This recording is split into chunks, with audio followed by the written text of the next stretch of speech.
আসসালামু আলাইকুম। জামাত ইসলাম এবং সুন্নি মতাদর্শভিত্তিক রাজনৈতিক দল সব বিবেচনায় মাঠে কারা এগিয়ে, এই ভিডিওতে তুলনামূলকভাবে এই বিষয় নিয়ে আলোচনা করব। আপনি আশা করি পুরো ভিডিওটা দেখবেন, এরপর আপনার মূল্যবান মতামত জানাবেন এবং চাইলে ভিডিওটা শেয়ার করবেন। জামাত ইসলাম এমন একটা রাজনৈতিক মতাদর্শ যার প্রতিষ্ঠাতা মৌলানা আবুল আলা মওদুদী। অপরদিকে সুন্নি মতাদর্শের কোনো স্পেসিফিক প্রতিষ্ঠাতা নেই, কারণ সুন্নি মতাদর্শ মানেই মদিনার ইসলাম। জামাত ইসলাম অর্থনৈতিকভাবে অনেক শক্তিশালী একটি রাজনৈতিক দল, যাদের আছে বহু হাসপাতাল, স্কুল, কলেজ, বিশ্ববিদ্যালয়, শিক্ষা প্রতিষ্ঠান বা ব্যবসায়িক প্রতিষ্ঠান। মানে অর্থনৈতিক বিবেচনায় জামাত ইসলাম অনেক শক্তিশালী একটা রাজনৈতিক প্রতিষ্ঠান বলা যায়। এবং এই সকল প্রতিষ্ঠানে তারা তাদের কর্মী সমর্থকদের সাধারণত কর্মসংস্থান করে থাকেন। পক্ষান্তরে সুন্নি রাজনৈতিক দলগুলোর নিজস্ব কোনো ব্যাংক, বীমা প্রতিষ্ঠান বা ব্যবসায়িক প্রতিষ্ঠান, স্কুল, কলেজ, বিশ্ববিদ্যালয়, হাসপাতাল নেই বলেই চলে।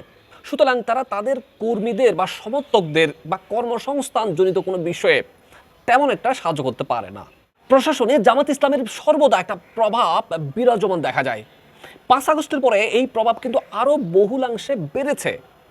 পক্ষান্তরে সুন্নি কোনো রাজনৈতিক দলের প্রশাসনে তেমন একটা প্রভাব নেই বললেই চলে। যদিও বা দেশের 75% মানুষ সুন্নি মতাদর্শে বিশ্বাসী। ইন্টারেস্টিং বিষয় হচ্ছে, জামাতের কোনো কর্মী বা সমর্থক যদি কখনো ভোট দেওয়ার সুযোগ পান, তাদের ভোটটা জামাতের বাক্সে যায়। পক্ষান্তরে সুন্নি মতাদর্শের মানুষরা আওয়ামী লীগ, বিএনপি বা আরও অন্যান্য দল উপদলে বিভক্ত, তাদের ভোটও বিভিন্ন বাক্সে যায়। এক কথায় সুন্নি রাজনৈতিক দলের বাক্সে সুন্নিদের ভোটই যায় না। জামাতের কর্মীরা সুযোগের সর্বোচ্চ ব্যবহার করেন। যেমন 5 আগস্টের আগে ডাকসু বিবি সাদিক কায়েম প্রকাশ্যে ছাত্রলীগের রাজনীতির সাথে জড়িত ছিল বিভিন্ন সুযোগ সুবিধা হাসিল করার জন্য। এজন্য তাদের গুপ্ত রাজনৈতিক দলের গুপ্ত সদস্য বলা হয়। কিন্তু সুন্নিদের বা সুন্নি রাজনৈতিক কর্মীদের এই ধরনের রাজনীতির চর্চার অভ্যাস নাই বললেই চলে। জামাতের কর্মী বা সমর্থক 100 জন মানে 100 জন। মানে বিষয়টা হলো, আপনার তাদের 100 জন কর্মীকে তাদের কোনো নেতা যদি কোনো সমাবেশ বা কোনো আন্দোলনে অংশগ্রহণের জন্য আহ্বান জানান, ওই 100 জনের মধ্যে 100 জনের উপস্থিতি তারা সর্বোচ্চভাবে নিশ্চিত করে।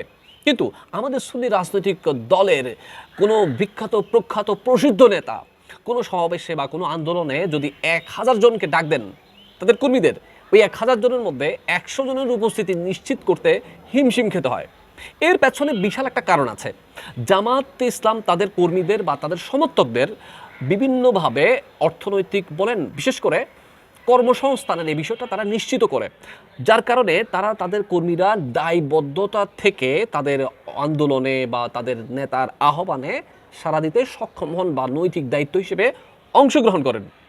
এরকম সুবিধা যদি আমাদের সুন্নি রাজনৈতিক দল তাদের কর্মীদের বা তাদের সমর্থকদের দিতে পারতেন, তাহলে তখন আমরা প্রশ্ন তুলতে পারতাম, বা তখন সুন্নি জনতা বা সুন্নি রাজনৈতিক দল প্রশ্ন তুলতে পারতো কেন তাদের কর্মীরা মানে তাদের নেতাদের ডাকে উপস্থিত হচ্ছে না। কিন্তু এখন তো সেই সুযোগ নাই, কারণ জামাত ইসলাম সেই সুযোগটা তাদের কর্মীদের দিচ্ছে কর্মসংস্থানের, কিন্তু আমাদের সুন্নি রাজনৈতিক দল সেটা দিতে পারছে না ভাই। সুন্নিরা নিজেদের সঠিক পথের, আহলে সুন্নাত ওয়াল জামাতের সঠিক পথের দাবিদার হলেও এদের চিন্তা চেতনা সবসময় মাজার কেন্দ্রিক, খানকাত কেন্দ্রিক, নিজের দরবার কেন্দ্রিক, তাই তারা বিভিন্ন দলে উপদলে বিভক্ত। জামাত ইসলামকে আপনি যেই বিশেষণে বিশেষায়িত করেন না কেন, তাদের প্রতিষ্ঠা লগ্ন থেকে তারা অনেক চড়াই উতরাই পেরিয়েও তারা বিভিন্ন দলে উপদলে বিভাজনে বিভক্তিতে তারা যায় নাই, যার কারণে এই পর্যন্ত তাদের প্রতীক একটাই, দাঁড়িপাল্লা। পক্ষান্তরে সুন্নিদের মধ্যে একতারা আছে, চেয়ার আছে, মোমবাতি, বিভিন্ন প্রতীক, বিভিন্ন দলে দলে আমরা বিভক্ত হয়ে পড়েছি। জামাত ইসলামের নেতৃত্বের মধ্যে দৃঢ়তা এবং শক্ত একটা নেতৃত্ব আছে বলা যায়। পক্ষান্তরে আমাদের সুন্নিদের মধ্যে সর্বজন গ্রহণযোগ্য তেমন কোনো প্রখ্যাত বা গ্রহণযোগ্য নেতা নেই বললেই চলে।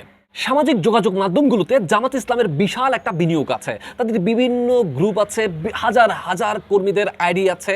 তারা এই আইডিগুলো গ্রুপগুলো দিয়ে তাদের আকীদা, তাদের মতাদর্শ সারা দেশের মানুষের, গণমানুষের কাছে পৌঁছতে সক্ষম হয়েছে। মানুষ গ্রহণ করছে বা করছে না সেটা অন্য বিষয়, কিন্তু তারা তাদের লক্ষ্য অর্জনের সর্বোচ্চ চেষ্টা করছে।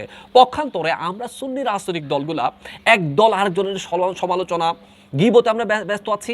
আমাদের দখল সোশ্যাল মিডিয়া বা আইটি সেক্টরে তেমন একটা নাই বললেই চলে। এক বাক্যে বললে সুন্নিরা জামাত ইসলামের চেয়ে আইটি সেক্টরে সোশ্যাল মিডিয়ায় বহু লাংশে পিছিয়ে আছে।